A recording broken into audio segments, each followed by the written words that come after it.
Happy Sabbath. This weekend is Mother's Day weekend. And when I think of Mother's Day, of course, I think of the love and the aroma of home.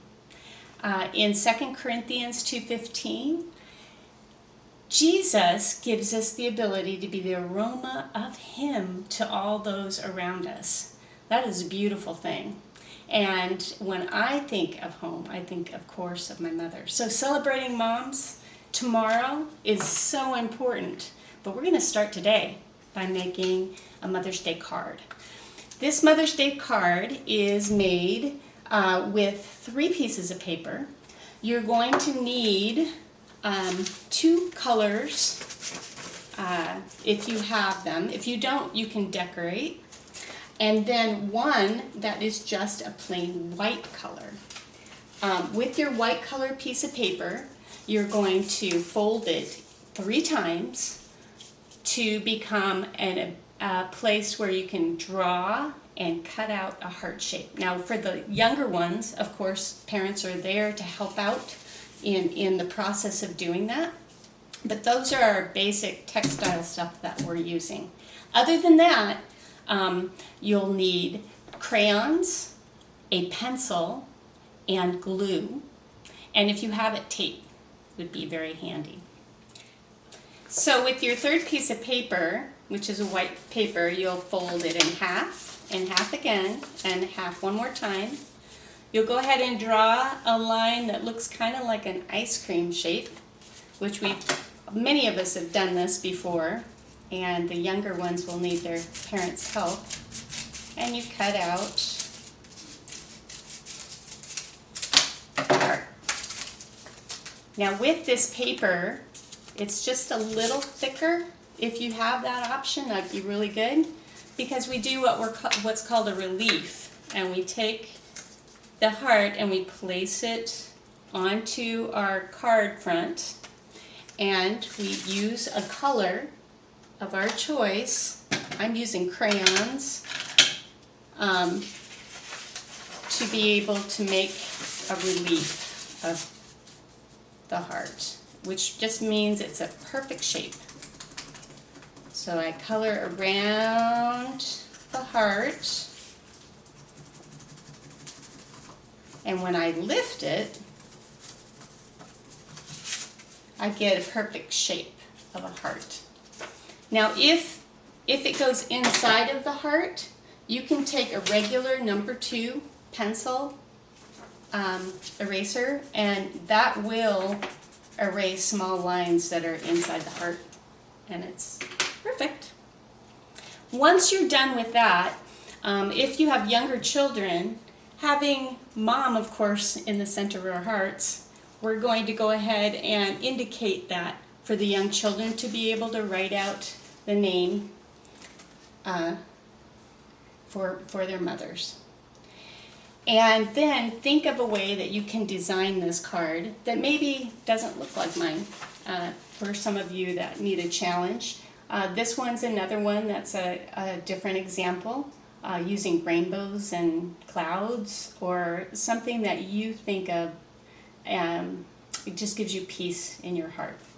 Mine, I put sunshine and a sunny hill, which reminds me of my mother. So when we open up, then we're going to take 2 hearts and we're going to make a butterfly. To make the butterfly, you're going to take 2 hearts, and you can even use the one that had the relief on it, and you're going to go ahead and glue these together. So I am using Elmer's with a brush. Elmer's glue is great. And you just glue those 2 pieces together like this. Now if you have light decorative paper, light like tissue paper like you would have for a gift, this is really nice to be able to do, to color something very quickly. You can take your glue and apply it to the butterfly shape.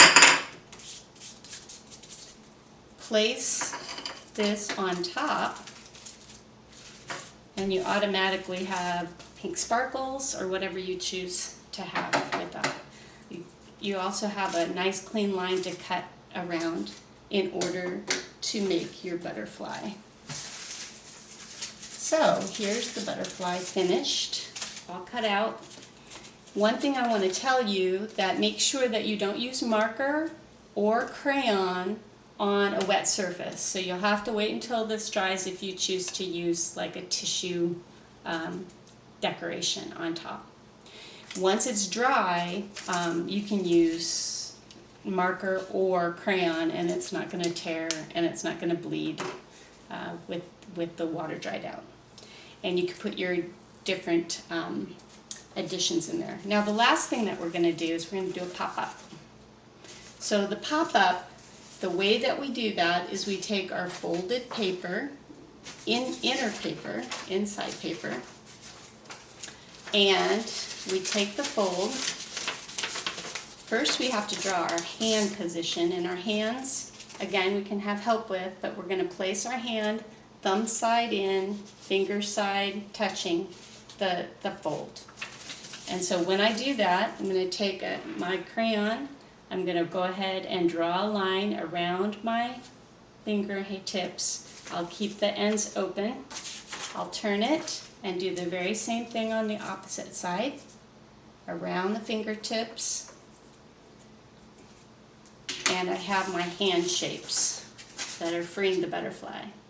Then I have those lines that tell me how far in I can cut. And I'll cut in to a certain line and then cut again. And I make this little area that I can fold back to make my pop out. Okay? So when I fold this in and I fold my pop out in, this is what happens. So I take my outside sleeve of my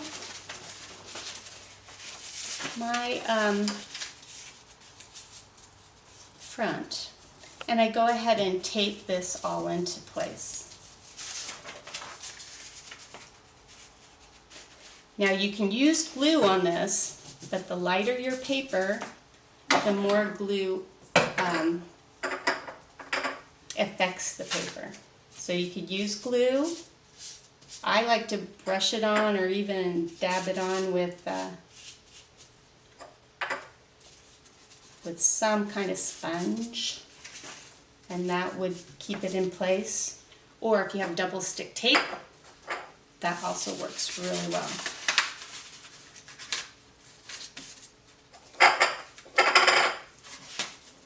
Okay, so you have that, and as long as you keep the glue off of the pop out, you're all good.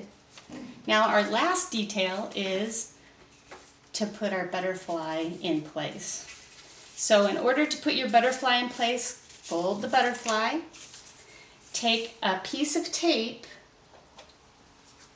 and go ahead and tape your butterfly onto your pop out. Go ahead and change it over to the opposite side. Tape your butterfly onto the pop out, and then make sure your pop out is forward when you shut your card. So when I shut my card, my pop out is forward, my butterfly is folded, I open up, and my butterfly is on the front. I can even make him look like he's kind of ready to go. So that's the extent of our Mom's Day card. I want to remind you though that it's not done until the message is inside. So again, parents, if you can put in yellow for the younger children, I love you, and let them trace through. And older children, if you can be challenged to do your own lettering, that's really cool. Something personal, something that sends the message back to Mom of a message she gives you every day. On the back side, make sure that you say that it was made by you. And I want to again challenge our older kids to put a special message back there. Something that's personal and a message of appreciation, because our moms do so much for us every single day without it really even We thank them, but do we thank them enough? Have a wonderful Sabbath. Enjoy your moms, and take on this challenge. Take it to heart and make it personal for her.